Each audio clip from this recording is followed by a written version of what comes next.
20व्या शतकाच्या पूर्वार्धात आणि विशेषतः महात्मा फुलेंच्या निधनानंतर फुल्यांबद्दलचा टिळक पक्षीयांचा राग वारंवार कुठल्या ना कुठल्या मार्गाने दिसून येत होता.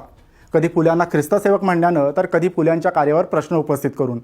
या सगळ्याबद्दल ब्राह्मणेतर चळवळीत नाराजीचा आणि संतापाचा सूर उमटत होता. याच संतापाला 1925च्या जुलै महिन्यात दिनकरराव जवळकरांनी वाट मोकळी करून दिली. जवळकर हे ब्राह्मणेतर चळवळीतले नेते होते. त्यांचं देशाचे दुश्मन पुस्तक टिळक पक्षीयांना तिखट उत्तर होतंच, मात्र पुढच्या अनेक वर्षांच्या वादाला तोंड फोडणारंही होतं.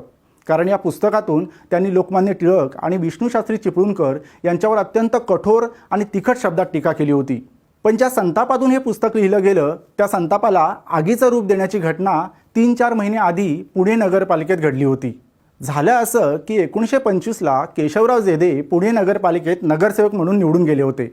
नगरसेवक म्हणून जेध्यांनी आणलेला एक ठराव कमालीचा वादाचा ठरला. तो म्हणजे महात्मा फुल्यांचा पुण्यात पुतळा उभारण्याचा ठराव.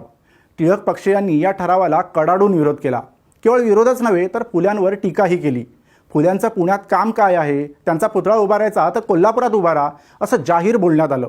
फुल्यांबद्दल वापरण्यात आलेले शब्द आणि त्यांच्या पुतळ्याला केलेला विरोध केशवराव जेध्यांच्या जिव्हारी लागला. या काळात पुण्यातल्या जेधे मॅन्शनमध्ये ब्राह्मणेतर चळवळीचे नेते जमत असत. तिथे दिनकरराव जवळकर हे वयाने तरुण मात्र लेखणी आणि वाणीने अत्यंत आक्रमक असलेले नेते उपस्थित असत. जेधे मॅन्शनमधील या चर्चांचं फलित म्हणजे देशाचे दुश्मन हे पुस्तक. या पुस्तकात अत्यंत तिखट भाषेत टिळक आणि चिपळूणकरांवर टीका केली गेली. पुण्यात राहून थेट टिळक चिपळूणकरांनाच देशाचे दुश्मन ठरवण्याचं धाडस जेधे जवळकरांनी केलं होतं. या पुस्तकाच्या वादानं अखेर कोर्टाची पायरी चढली. विष्णूशास्त्री चिपळूणकरांचे चुलत पुतणे कृष्णराव चिपळूणकर यांनी देशाचे दुश्मन पुस्तकाचे लेखक दिनकरराव जवळकर, प्रकाशक केशवराव जेधे, प्रस्तावना लेखक केशवराव बागडे आणि मुद्रक रामचंद्र लाड यांच्या विरोधात फिर्याद दाखल केली. सिटी मॅजिस्ट्रेट फ्लेमिंग यांच्यासमोर या खटल्याची सुनावणी सुरू झाली. चिपळूणकरांच्या बाजूनं वकील म्हणून उभे होते लक्ष्मण बळवंत भोपटकर. भोपटकर हे त्यावेळी निष्णात वकील मानले जायचे. भालाकार भोपटकरांचे हे भाऊ. टिळक चिपळूणकरांसाठी या पुस्तकात वापरण्यात आलेले शब्द म्हणजे गिधाडे, नीच, गाढवाचं पोर, कुत्रा, जंत असे अनेक शब्द आक्षेपार्ह असल्याचे भोपटकरांनी कोर्टात सांगून टिळक चिपळूणकरांची बदनामी झाल्याचं सिद्ध केलं. त्यानुसार मॅजिस्ट्रेट फ्लेमिंग यांनी बदनामीकारक लेखनाचा ठपका ठेवत शिक्षा सुनावली. यात लेखक जवळकर आणि मुद्रक लाड यांना 1 वर्ष तुरुंगवास आणि 250 रुपये दंड, तर प्रकाशक जेधे आणि प्रस्तावना लेखक बागडे यांना 6 महिने तुरुंगवास आणि 100 रुपये दंड ठोठावण्यात आला. चौघांची पुण्यातल्या एरवाडा तुरुंगात रवानगी झाली.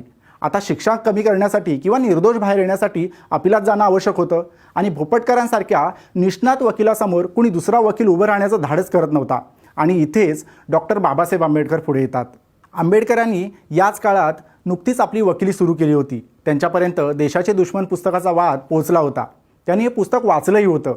त्यावरची त्यांची प्रतिक्रिया अत्यंत बोलकी होती. आंबेडकर म्हणाले होते, it is a good book written in a bad taste. मात्र ब्राह्मणेतर चळवळीतल्या या तरुण नेत्यांच्या पाठीशी आपण उभं राहिलं पाहिजे असा विचार करून 1926च्या ऑक्टोबर महिन्यात आंबेडकर पुण्यात दाखल झाले. त्यांनी पुणे सेशन्स कोर्टात न्यायमूर्ती लॉरेन्स यांच्यासमोर देशाचे दुश्मन पुस्तकाच्या लेखकासह चौघांच्याही शिक्षेला आव्हान दिलं.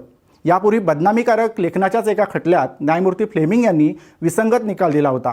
फिर्याद नोंदवणारी व्यक्ती दूरचा नातेवाईक असल्यानं फिर्याद नोंदवता येणार नाही असा तो निर्णय होता. या निर्णयाचा नीट अभ्यास करून आंबेडकरांनी त्याचा आधार घेतला आणि युक्तिवाद केला. आंबेडकरांचा हा युक्तिवाद सेशन्स कोर्टाला अमान्य करता आला नाही. इतकंच काय, भोपटकरांसारखे निष्णात वकीलही तिथं काहीही करू शकले नाहीत. परिणामी जेधे, जवळकर, बागडे आणि लाड या चौघांचीही निर्दोष सुटका करण्यात आली. आंबेडकरांच्या वकिलीच्या सुरुवातीच्या काळातलं हे प्रकरण होतं.